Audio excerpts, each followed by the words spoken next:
जय हिंद फ्रेंड्स, आप सभी का स्वागत है आपके अपने चैनल जैक वाला में, जहां पे कि हम लोग बात कर रहे हैं झारखंड शैक्षणिक अनुसंधान एवं प्रशैक्षणिक परिषद रांची झारखंड। इतना बड़ा बात सिर्फ लिखा हुआ है, इसका मतलब है जैक रांची। और जैसा कि मैंने कहा था, मॉडल प्रश्न पत्र बहुत ही जल्द जारी करा जाएगा और वो हो चुका है। 2022-23 का जो मॉडल सेट है वो जारी कर दिया गया है जैक के थ्रू। तो हम लोग जो है प्रैक्टिस करने वाले हैं। विषय हमारा आप लोगों को पता होगा विज्ञान है, जिसे हम लोग बोलते हैं साइंस। और ये है क्लास 10। हम लोग रेगुलर जो है क्लास, अगर आप बोलिएगा तो क्लास 8, 9, 10, 11, 12 सबकी प्रैक्टिस कर रहे हैं। तो आप लोग किसी भी क्लास से हो, बने रहे हमारे चैनल में। आपको हर एक का प्रॉपर वीडियो हर एक सब्जेक्ट के लिए मिलेगा। तो बिना समय गवाए, चूँकि टाइम हम लोगों के पास बहुत कम है, तो सीधा आते हैं प्रश्न संख्या 1 की ओर, जो कि आप लोगों को दिख रहा है एमसीक्यू फॉर्मेट में। ये है क्लास 10 का objective type question. Question number 1, दाढ़ी बनाने के या दाढ़ी बनाने में किस प्रकार के दर्पण का उपयोग किया जाता है। तो ये सभी को पता होगा, अगर हम लोग दाढ़ी बना रहे हैं तो हम लोगों को जो फोटो है वो थोड़ा बड़ा इनलार्ज दिखना चाहिए। और बड़ा फोटो जो है वो दिखता है आपका अवतल दर्पण में, जिसे बोलते हैं कनकेव मिरर। तो हम लोग यूज़ करते हैं कनकेव मिरर का। हम लोग रैपिड फायर मोड पे सीधा क्वेश्चंस को बात करेंगे, ज़्यादा इधर उधर की बातें इसमें नहीं रहेगी, क्योंकि टाइम हमारे पास बहुत कम है, समय हमारे पास बहुत कम है। अगला प्रश्न है, गोलीय दर्पण में फोकस दूरी एवं वक्रता त्रिज्य के बीच का संबंध। ये आप सभी को पता होगा क्या होता है। तो जो हमारा गोलीय दर्पण है, ये हो गया आपका सेंटर ऑफ कर्वेचर, और बीच में आता है इसका ये सेंटर ऑफ कर्वेचर पॉइंट है। इस दूरी को बोलते हैं रेडियस ऑफ कर्वेचर, और इसको बोलते हैं फोकस। ये जस्ट उसका आधा होता है। तो आप r/2 कीजिएगा तो f मिल जाएगा। ऐसा b नंबर में दिख रहा है, तो इसका सही उत्तर जो है वो हो जाएगा b। अगला प्रश्न हमारा जो है वो है प्रश्न संख्या 3, जो कि आपको स्क्रीन के ऊपर दिख रहा है। और प्रश्न संख्या 3 कहता है, प्रकाश के अपवर्तन की क्रिया में कौन सी भौतिक राशि अपरिवर्तित रहती है। तो जब हम लोग बात करते हैं प्रकाश के अपवर्तन की, तो यहाँ से एक जो लाइट आ रहा है वो टकरा के वापस जाता है। तो ये अपवर्तन, अच्छा अपवर्तन में जो है वो पार कर जाएगा, ये रिफ्लेक्शन है। अपवर्तन में ये इस तरह से पार हुआ। तो कौन सी भौतिक राशि जो है वो अपरिवर्तित रहती है। तो आप लोगों को याद रखना है इन सारे ऑप्शंस में से, और हमेशा यही ऑप्शन रहेगा, जो आवर्ती है वो अपरिवर्तित रहती है, जिसे इंग्लिश में बोला जाता है फ्रीक्वेंसी। ये अपरिवर्तित रहती है, बाकी सभी में कुछ ना कुछ चेंज देखने को मिलता है। अगला प्रश्न हमारा है प्रश्न संख्या 4, 1 मीटर फोकस दूरी वाले उत्तल लेंस की क्षमता होगी। चूंकि उत्तल लेंस का बात किया है तो उसकी फोकस की दूरी हमेशा हम लोग पॉजिटिव लेते हैं, और ये है 1 मीटर। और पता होगा क्षमता मतलब power is equal to 1/f, और वो मीटर में होना चाहिए। तो 1/1 मतलब 1, मतलब इसका सही उत्तर हो गया 1 dioptre. Option number B is the correct option for this question. उसके बाद आते हैं हम लोग प्रश्न संख्या 5 की ओर। और प्रश्न संख्या 5 भी उसी तरह का कुछ है।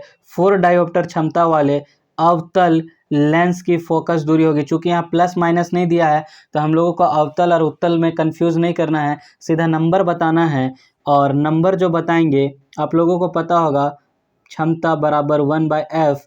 और अगर क्षमता 4 है तो इसका मतलब है कि ये 4 इज इक्वल टू 1/f है। f इधर जाएगा, 4 इधर आएगा, तो f बराबर आपका हो गया 1/4। और 1/4 मतलब 100 का चौथा भाग, जो कि 25 होगा। और इसे 100 क्यों, तो 100 हम लोगों को पता है 1 मीटर में कितना होता है, तो 100 सेंटीमीटर। और हम लोगों को सेंटीमीटर में आंसर है, इसलिए 100 से मैंने किया है गुना, तो आ गया 25। और ऐसा ऑप्शन हम लोगों को दिख कहाँ रहा है, तो ऑप्शन नंबर बी में हम लोगों को दिख रहा है 25 सेंटीमीटर। ये इस कारण से इसका हो जाएगा सही उत्तर। अगला प्रश्न हमारा है प्रश्न संख्या 6।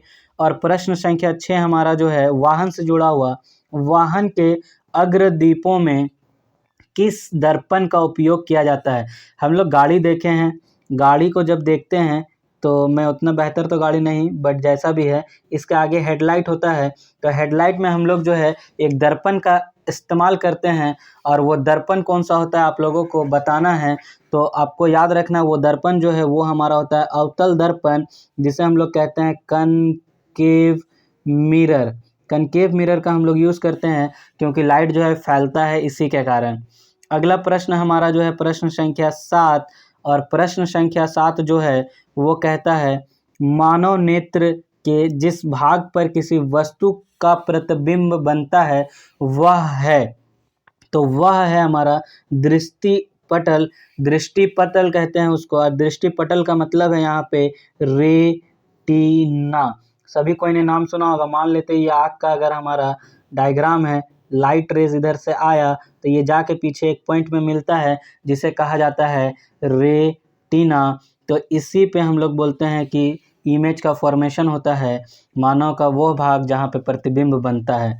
अगला प्रश्न हमारा है प्रश्न संख्या 8, और प्रश्न संख्या 8 जो है वो भी नेत्र से जुड़ा हुआ सामान्य नेत्र की दूरी बिंदु क्या है। तो सामान्य नेत्र की दूरी बिंदु अगर सबसे नज़दीक बात करी जाए तो हम लोग 25 सेंटीमीटर सबसे नज़दीक जो है उसको देख सकते हैं। उससे ज़्यादा नज़दीक हम लोग देखेंगे तो ब्लर दिखेगा, साफ साफ नहीं दिखेगा। लेकिन दूरी की बात करी जाए अगर सामान्य आय है तो वो हो जाएगा अनंत, इन्फिनिटी उसका रेंज है, हम लोग इन्फिनाइट रेंज तक देख सकते हैं। अगला प्रश्न हमारा है प्रश्न संख्या 9, जो कि कहता है नेत्र में जाने वाली प्रकाश की मात्रा का नियंत्रण कौन करता है। तो हम लोग देखते हैं आँख के ऊपर हमारा बना होता है पुतली, और वही पुतली जो है बड़ा और छोटा होता है जैसा लाइट इंटर करना हो, और इस पुतली को हम लोग अंग्रेजी में बोलते हैं प्यूपिल। तो ये प्यूपिल जो आँख के बीचों बीच होता है छोटा सा, जब हम लोग ब्राइट लाइट में जाते हैं मतलब धूप के समय में बाहर निकलेंगे तो वो बड़ा होगा, और जैसे अंधेरा में जाएंगे, वो उल्टा मैंने बोल दिया, धूप में जाएंगे तो वो छोटा होगा क्योंकि लाइट कम इंटर करना है, और जब हम लोग जाएंगे अंधेरे वाले जगह में तो वो बड़ा होगा, लाइट ज़्यादा इंटर करना है। उसके बाद हमारा है प्रश्न संख्या 10, और प्रश्न संख्या 10 कहता है, ये बहुत ही फेमस क्वेश्चन है, ये हर बार एग्जाम में आता है इसलिए आपको सीधा याद रखना है। मानव नेत्र में प्रतिबिंब की प्रकृति क्या होगी। What is the nature of image formed by I. Human आई के द्वारा बनाया गया जो इमेज होगा उसका नेचर क्या होगा। तो वो हमेशा अगर इंग्लिश में बोला जाए तो होता है, आप लोगों को पता हो तो ठीक है, नहीं तो याद रखिएगा आज से, रियल एंड इनवर्टेड। और उसे अगला अगर हम लोग हिंदी में बोले तो बोलते हैं उल्टा